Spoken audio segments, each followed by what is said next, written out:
epígrafe do texto. A bondade de Davi para com o filho de Jonas. O texto, a gente vai ler o capítulo inteiro. É um capítulo curto, vai até o verso 3 e você vai ver que a história, ela fala por si só. É por isso que eu gosto do Antigo Testamento. Eu tenho uma atração especial pelo Antigo Testamento, porque ele traz histórias, né? E aí quando você lê uma história, às vezes o raciocínio fica melhor de entender. Eu gosto do Antigo Testamento em particular, porque tudo é Bíblia, né? A bondade de Davi para com o filho de Jonas. Amém? E disse Davi: há ainda alguém que tenha ficado na casa de Saul para que lhe faça benevolência por amor de Jonas? E havia um servo na casa de Saul cujo nome era Ziba, e o chamaram à presença de Davi e disse o rei: és tu Ziba? E ele disse: servo teu. E disse o rei: não há ainda alguém da casa de Saul para que eu use com ele de benevolência de Deus? Então disse Ziba ao rei: ainda há um filho de Jonas, aleijado de ambos os pés. E disse-lhe o rei: onde está? E disse Ziba ao rei: eis que está em casa de Maquir, filho de Amiel de Lodebar. Então mandou o rei Davi e o tomou da casa de Maquir, filho de Amiel de Lodebar. E Mefibosete, filho de Jonas, filho de Saul, veio a Davi e se prostrou com o rosto por terra.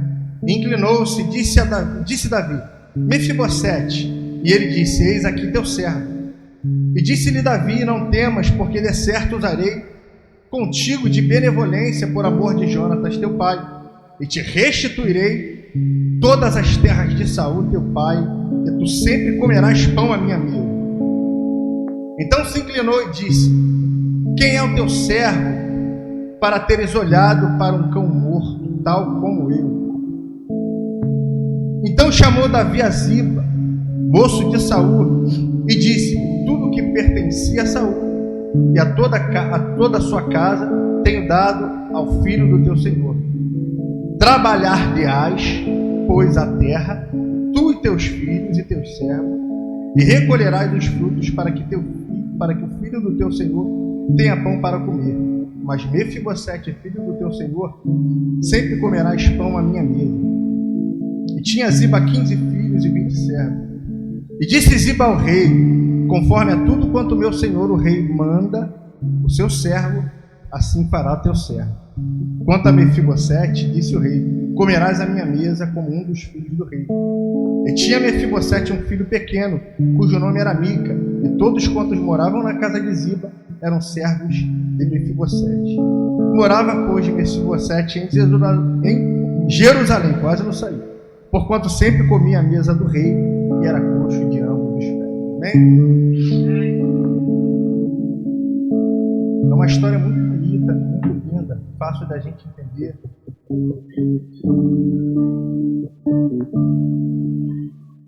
Quando a gente lê um texto, a gente fica sempre procurando uma mensagem central, e existem textos que são muito ricos. E eu sei que se eu for falar de ensinamentos aqui nesse texto, irmão, a gente poderia ficar aqui o dia inteiro, virar a noite, porque existem muitos ensinamentos, mas eu me senti direcionado pelo Espírito Santo fazer apenas uma observação, focar a respeito apenas de algo que nos chama a atenção.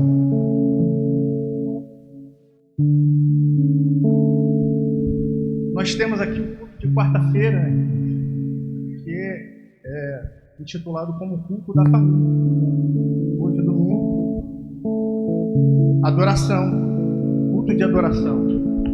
Mas embora não seja o culto da família, nós somos uma igreja que levanta essa bandeira, uma família, porque nós somos uma família. E quando a gente fala de família, eu preciso pensar, eu preciso ficar esperto. Por quê? Porque as minhas escolhas e as minhas decisões hoje, elas vão afetar sobremaneira, a vida da minha família, o futuro da minha família, as escolhas que eu faço hoje, as decisões que eu tomo hoje. Embora eu seja, de repente, você seja jovem e ainda nem tenha constituído família, ou nem pense em constituir família, né? Mas você faz parte de uma família. As tuas decisões hoje, elas vão afetar o futuro da tua família quando você constituir. Por isso que a Bíblia diz que os jovens terão visão, né? Os jovens, a visão que os jovens de Deus têm, né, eles enxergam além do normal, além do que os seres humanos normais enxergam. Eles têm visão. Eles não enxergam só aqui, eles enxergam além, né, adiante. Então o jovem de Deus, ele faz uma projeção do futuro. Quando ele enxerga uma situação, ele não olha para o agora, ele imagina o além, né? Quando ele conhece uma pessoa, quando ele pretende se casar, uma companheira ou um companheiro, ele faz uma projeção como vai ser a vida dele com aquela pessoa daqui a 5, daqui a 10 anos, porque ele tem visão, ele não enxerga o agora, ele enxerga mais adiante, porque as nossas escolhas hoje, as nossas decisões hoje, elas vão afetar a nossa família em algum momento, os nossos filhos, de forma positiva ou de forma negativa. Porque obedecer a Deus, irmãos, é uma escolha. Obedecer a Deus é uma decisão. Nós estamos aqui hoje, todos nós estamos aqui hoje, porque nós escolhemos estar aqui. Foi uma decisão. Nós estamos aqui, mas existem pessoas que não estão. A vontade de Deus era que todos eles estivessem aqui também, mas nós decidimos e escolhemos estar aqui. Foi uma decisão. É o livre-arbítrio, livre-agência, ou liberdade de escolha. Então todos nós, todas as nossas decisões que nós tomamos hoje, em algum momento elas vão afetar a vida dos nossos filhos. Existem pessoas hoje que estão colhendo aquilo que seus pais semearam, aquilo que os seus avós semearam de bom. E existem pessoas que estão colhendo também, estão sofrendo por aquilo que seus antepassados semearam. Existe muita gente levando uma vida hoje confortável, uma vida tranquila, uma vida de bênção, fruto da semeadura dos seus antepassados, dos seus pais, dos seus avós. Existe muita gente também sofrendo como consequência de atitudes dos seus antepassados.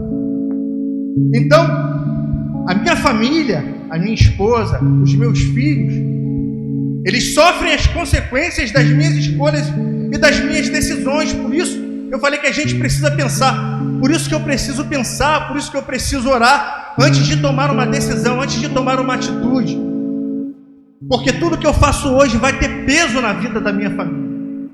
Eu sei que está parecendo, de repente estaria parecendo ser isso, mas você vai entender. Eu vou encerrar, porque essa mensagem,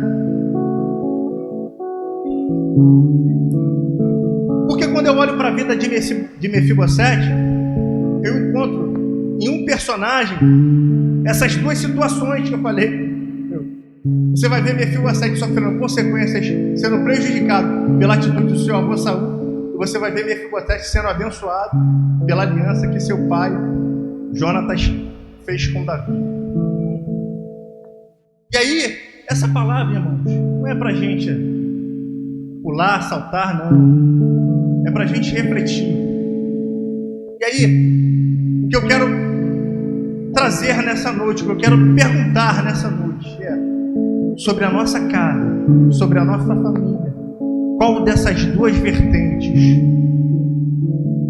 as minhas escolhas vão trazer sobre a vida da minha esposa, sobre a vida dos meus filhos?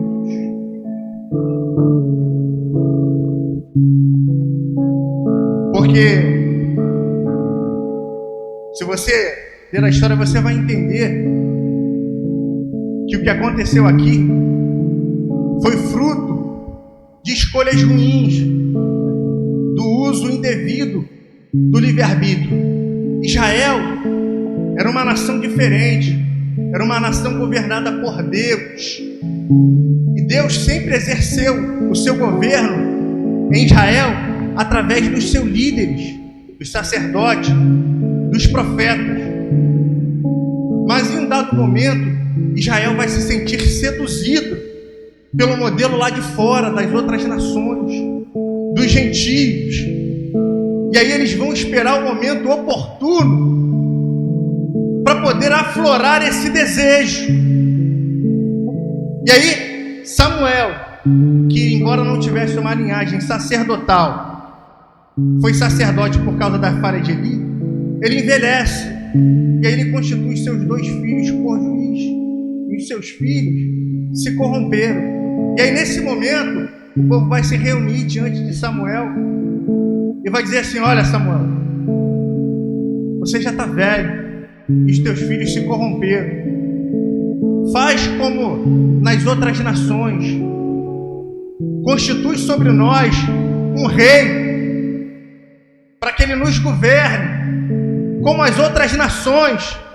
Eles vão buscar um modelo lá de fora para trazer aqui para dentro. E aí Samuel vai se sentir ofendido. E aí quando ele fala com Deus, Deus fala assim: Samuel, fica tranquilo, porque eles não rejeitaram você, eles rejeitaram a mim. Ouça-os em tudo que eles estão te pedindo. Agora adverte eles o que vai acontecer. Essa é a vontade deles, é o livre-arbítrio deles, é a escolha deles. Eu vou respeitar. Dê a eles um rei. Aí Samuel falou para o povo: olha só, vocês querem um rei? Vocês vão ter um rei. Mas sabe o que vai acontecer? Vocês nunca sofrerão tanto como esse rei vai fazer vocês sofrer. Esse rei vai escravizar vocês, vai escravizar os seus filhos, as suas filhas, vai escravizar as suas esposas. Vocês vão ser escravos dele. Vocês vão ser tão oprimidos, tão maltratados como nunca vocês foram. Vocês vão sofrer tanto que vocês vão implorar para me devolver esse rei. Sabe o que eu vou dizer? Não, foi escolha de vocês. As nossas escolhas. Porque quando a gente tem uma decisão, quando a gente escolhe no momento, irmão, a gente não tem noção do prejuízo que isso vai trazer na nossa vida e na nossa família. A gente não tem noção, às vezes, do prejuízo que isso vai trazer da nossa vida, das aflições, o mau uso do livre-arbítrio, da liberdade de escolha. A gente não tem noção, às vezes, do que isso vai acontecer, do que isso vai trazer de tragédia na nossa vida lá na frente. É por isso que nós precisamos ser sensíveis a Deus. É por isso que a gente precisa se permitir ouvir a voz de Deus, a orientação de Deus em tudo, irmãos. Ore a Deus em tudo, peça direção em Deus em tudo, para tomar as mínimas decisões, porque uma mínima decisão errada pode trazer um prejuízo infindável na nossa vida.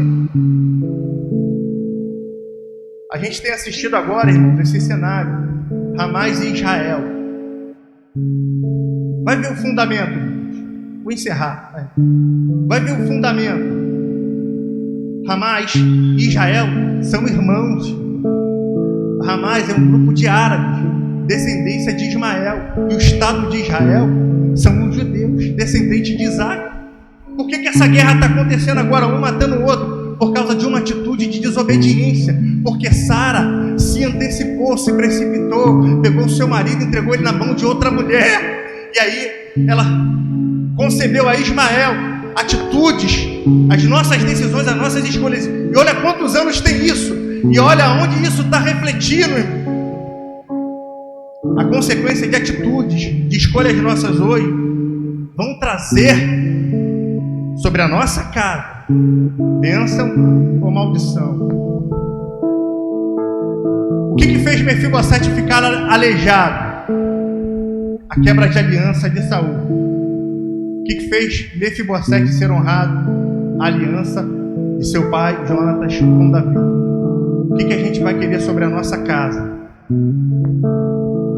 A bênção ou a maldição? Sabe como que era a aliança de Davi com Jonatas? Jonatas chegava para Davi e dizia assim: Davi, não fica aqui não, porque tem um laço armado para você. Tem um laço de morte armado para você. Sai daí. Porque, faz assim, porque senão vai acontecer algo de ruim com você. Isso é uma aliança de Deus. São essas pessoas que você tem que conservar do teu lado. Porque a aliança de Deus é assim, te livra do laço de morte. Essas pessoas, o adversário quer afastar da tua vida. Ele vai querer causar confusão. Porque essas pessoas vão trazer para você despertamento. Elas vão te confrontar. Mas é para salvação. Elas vão te livrar de laços de morte. São alianças de Deus. E essas alianças, a gente não tem noção do que grandes alianças, aonde grandes alianças podem nos levar. Então, que a gente possa refletir nessa noite das nossas escolhas, das nossas decisões, das nossas atitudes. Que a gente possa fazer essa reflexão e ter esse entendimento sobre a nossa casa e sobre a nossa família. Amém? Eu agradeço a oportunidade.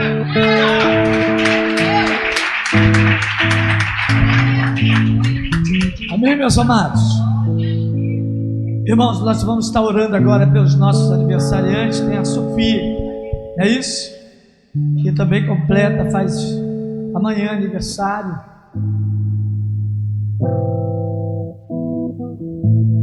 Que nós possamos orar pelos aniversariantes desta semana, para que Deus possa estar guardando, irmãos. A fúria do nosso adversário é muito grande contra as nossas vidas, contra as nossas famílias. Vamos blindar a nossa família. Vamos entender o propósito de Deus sobre as nossas famílias.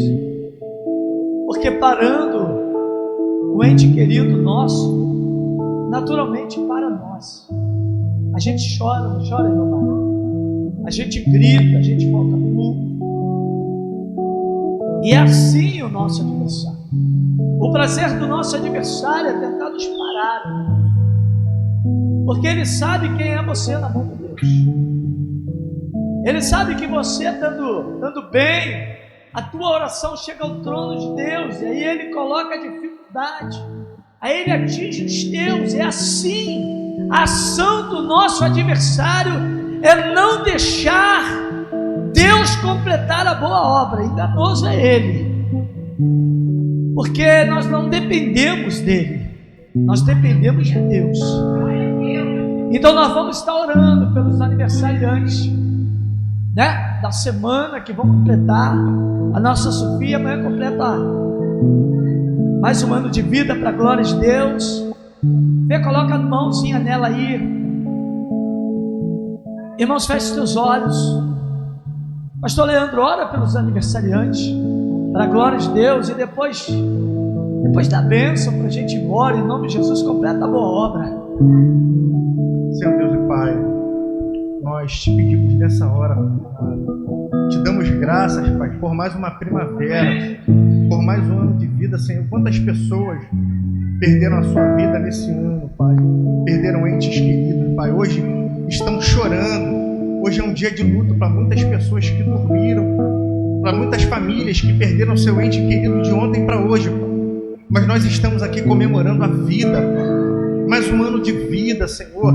Que seja, Pai, que o Senhor multiplique os anos, multiplique a saúde, multiplique as bênçãos, a prosperidade, Senhor. Que seja um ano de realizações na vida dos aniversariantes, Pai. Que seja um ano de conquistas, que seja um ano de libertação, de restauração, um ano de cumprimento de promessas, um ano de milagres, Senhor.